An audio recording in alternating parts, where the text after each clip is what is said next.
Welcome to Cheater Confessions. Let's get started with today's story. Lyndsay and I had been together for 8 years, married for 5. In the beginning, we were happy. At least I thought we were. We traveled, laughed, and spent late nights talking about our future. But things started to shift over the last year. It wasn't sudden, but more like a slow, creeping decay that I didn't notice until it was already rotting beneath the surface.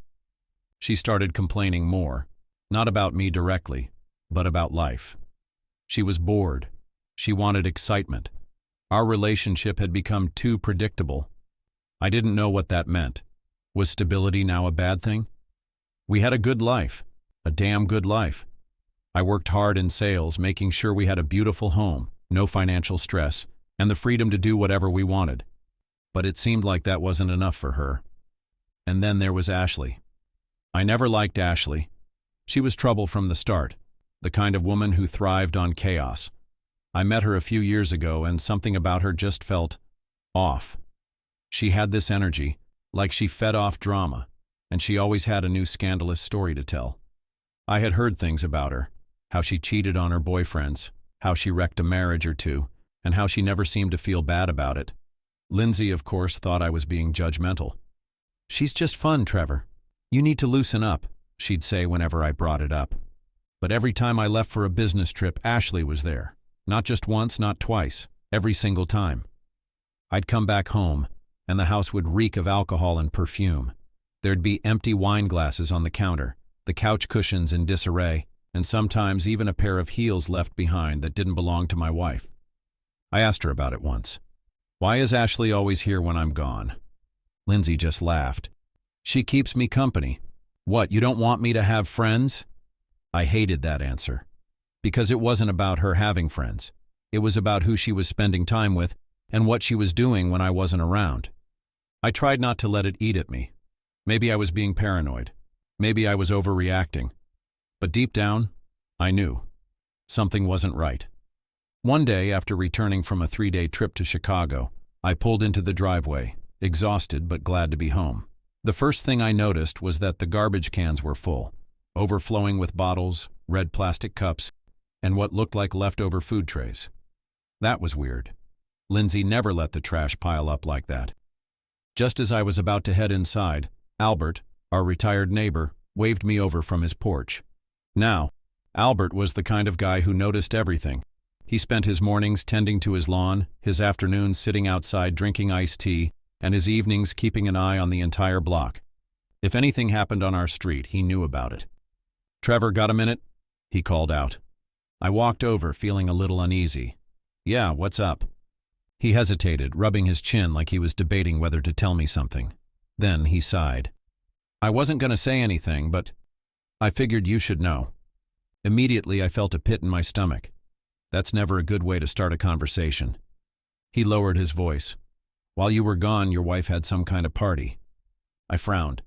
"What kind of party?" He shifted uncomfortably.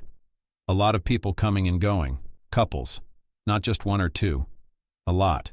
Happened before, too. A couple of times when you were out of town." My heart started pounding. Couples? Not a girls' night. Not a regular get-together. Couples. I forced myself to stay calm. "Are you sure it was my house?" He nodded. "Yeah, I saw them.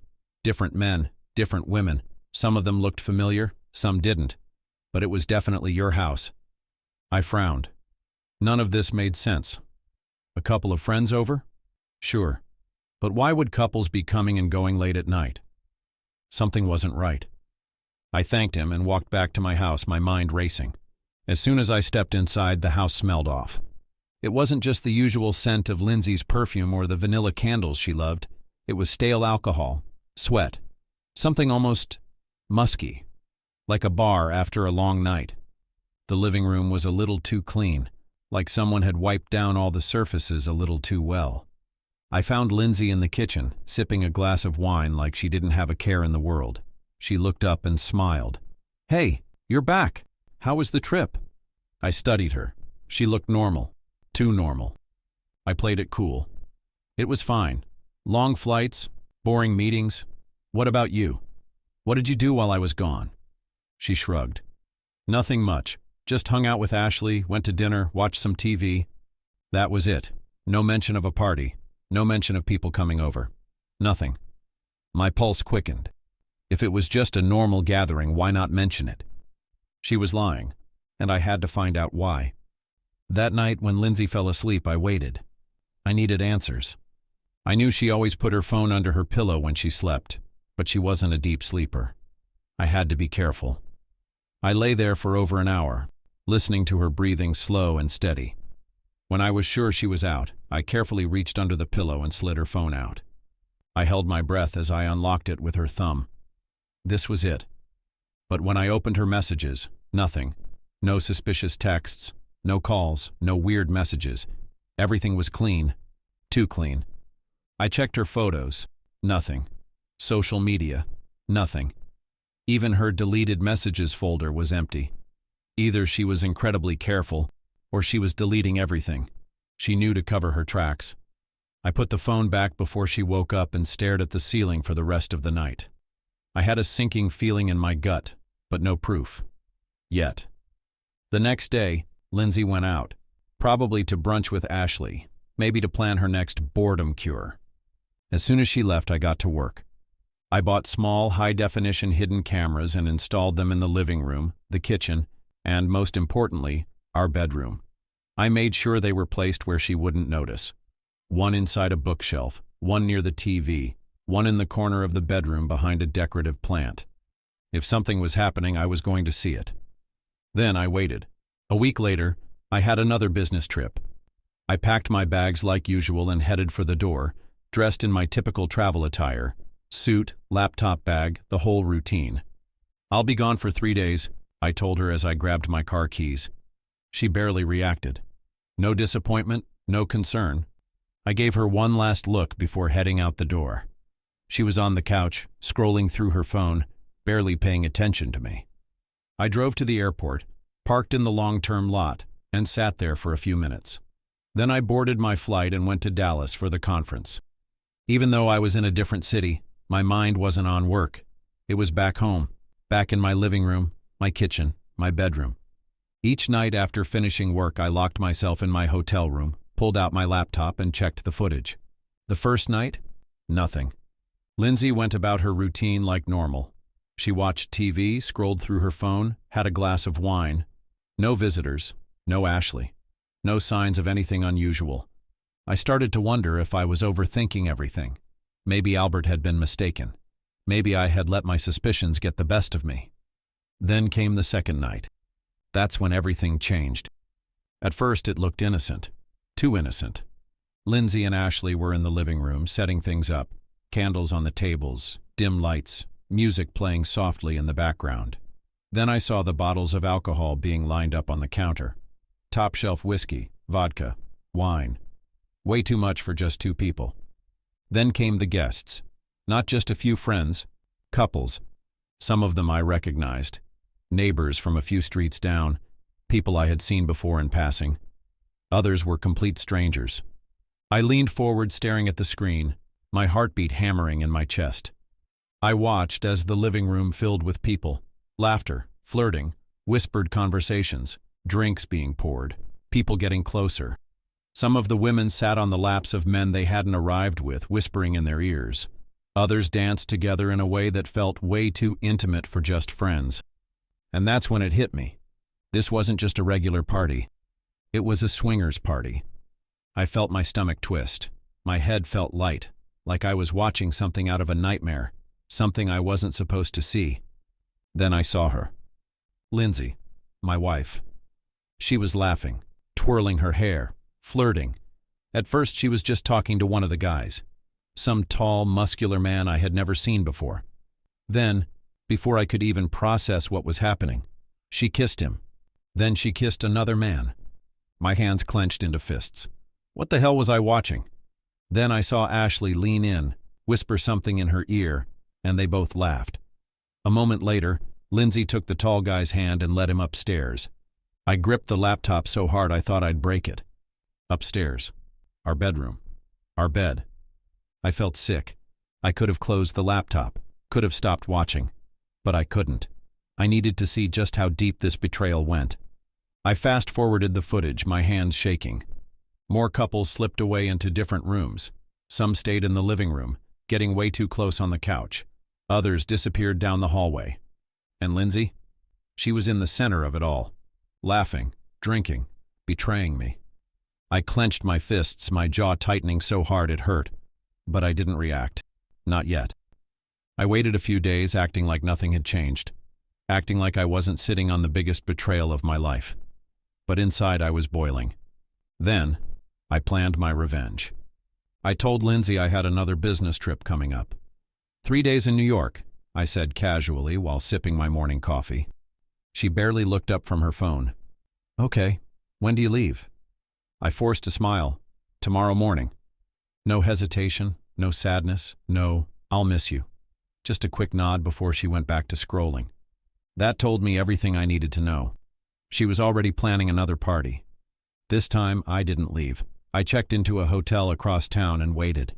That night, I opened my laptop and logged into the hidden cameras. Sure enough, they came. One by one, couples started arriving just like before. They came in smiling, laughing, carrying bottles of expensive liquor. Like they belonged there. Like they had done this before.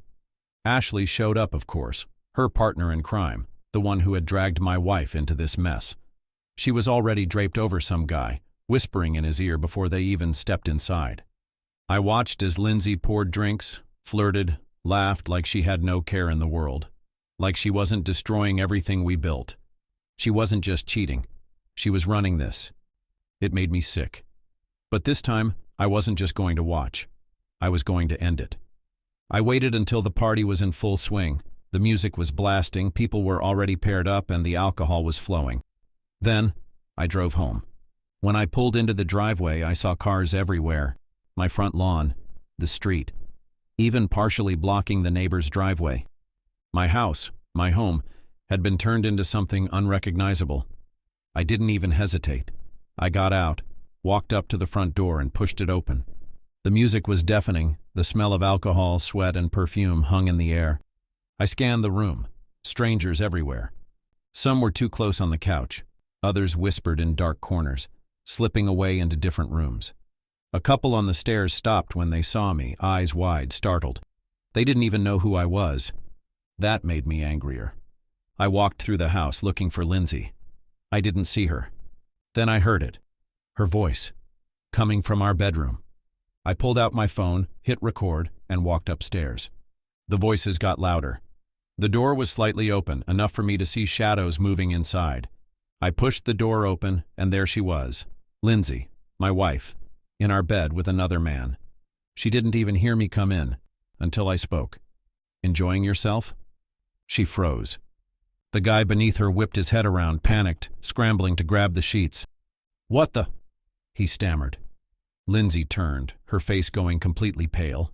Her mouth opened and closed like she wanted to say something, but nothing came out. I held up my phone. Smile, Lyndsay. You're on camera. She grabbed the sheets, covering herself. Trevor, I can explain. I laughed. Actually laughed. Oh, I bet you can. But you don't need to. I saw everything. Every single thing. Her eyes filled with tears. Please, Trevor, just... No, I snapped. I trusted you. I loved you. And this? This is what you do when I'm away? The guy, still struggling to pull on his pants, held up his hands. Man, I swear I didn't know she was married. I turned to him. I don't care who you are. Get out. He didn't argue. He grabbed his clothes and bolted past me. Lyndsay started crying. Trevor, please, let's talk about this. I shook my head. Oh, we'll talk. In court. Her sobs got louder. No, please don't. I'm filing for divorce and I won't let you take anything else from me. She reached for me, desperate. Baby, please. I pulled my hand away. You're not my wife anymore. Then I walked out, leaving her alone in the mess she created. The divorce was messy. She begged. She pleaded. She tried to win me back. Tears, apologies, empty promises. But I was done. I moved out, sold the house, and started over. She didn't get a single thing from the divorce. No house, no money, nothing. Before I walked away for good, I made sure the truth was known. I sent the videos to her parents. They needed to see who their daughter really was. Last I heard, she's still with Ashley, still partying, still losing everything. As for me, I'm free, and I've never been happier. Thank you for watching.